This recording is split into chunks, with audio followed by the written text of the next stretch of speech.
Bismillahirrahmanirrahim. Assalamu alaikum. Today is the 5th of February 2021. In Pakistan, we are commemorating with the solidarity with Kashmir Day. Yesterday, that is the 4th of February, the new President of the United States, Joe Biden, visited the State Department and made his first policy statement about how he would be pursuing his foreign policy.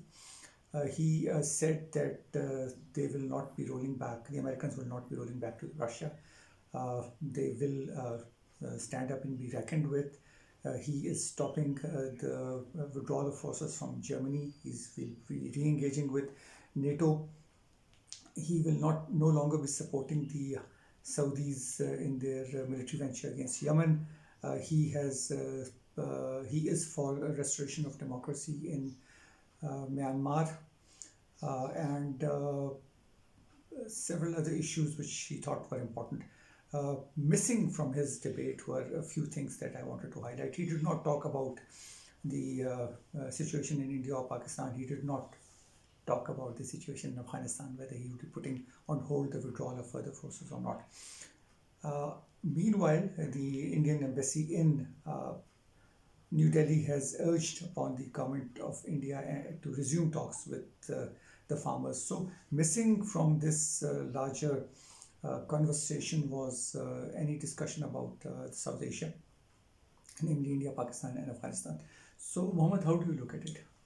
I think you picked up a good point about how Joe Biden completely ignored talking about South Asia, but I think that harkens to the Obama-Biden administration of 4 years ago, and he basically touched upon all the safe topics that he could easily talk about, and because talking about South Asia could incense people on either side of the fence. Yeah.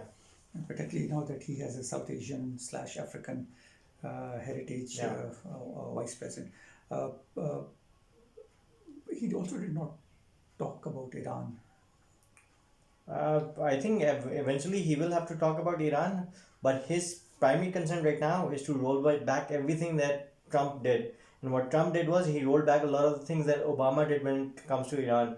So Biden will have to get there, but I think he's taking things step by step because he can't do everything on day one. So he was also not going to follow the Jared Kushner policy in about Middle East.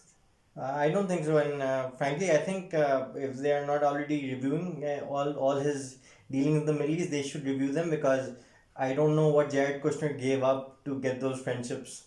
Because it seems very unrealistic that a guy with no background in public policy or diplomacy goes out and makes sure that countries become friends with Israel. I mean, it's an issue that has been languishing for the past 70, 80 years.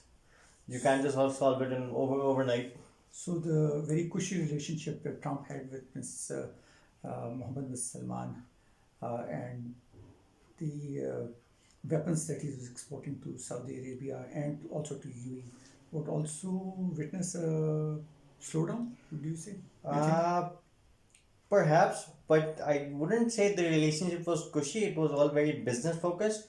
So as long as Trump is bringing in the dollars for the defense industry in the U.S., he will let those things go through. Maybe not at the pace at which Trump was moving, but it's going to be difficult for him to slow these things down. Any comments on the suggestion by the US Embassy in New Delhi about resumption of talks with the farmers? I think the reason Biden didn't bring that particular issue up was because he felt it wasn't it wasn't a matter of global policy. It's an internal domestic policy issue within India, and he doesn't want to stand up and give opinions about what's happening inside countries, at least for now. So, do you foresee more foreign policy as practiced by Obama? It will be a resumption of that, most probably. Yes, and I just want to add one more thing about the India issue. Those laws are going to help American corporations go to India and practice business. So if so it's not in Biden's interest to completely disregard them and say I support the farmers or I support XYZ. He has to be very careful what he says. So policy from now on, yes, it will resemble what happened with in Obama's time, but every time is different. So there will be times that Biden will have to come up with his own view, thought process. You're probably right. India has a $293 trillion economy, and 15% of this economy is agriculture based. And the new policies that they want to bring in means more investment into India. So we'll be seeing a world as 4 years before, as far as the Americans are concerned, and they're going to tone down their rhetoric against China, or they would continue to blast China for everything that goes wrong in the world. I think it's going to be very diplomatic. Whatever happens, there's I don't think Biden will push with a macho man approach. He'll talk to people, he'll listen to people, but he won't go outside and start calling China names and expect to start a war with them.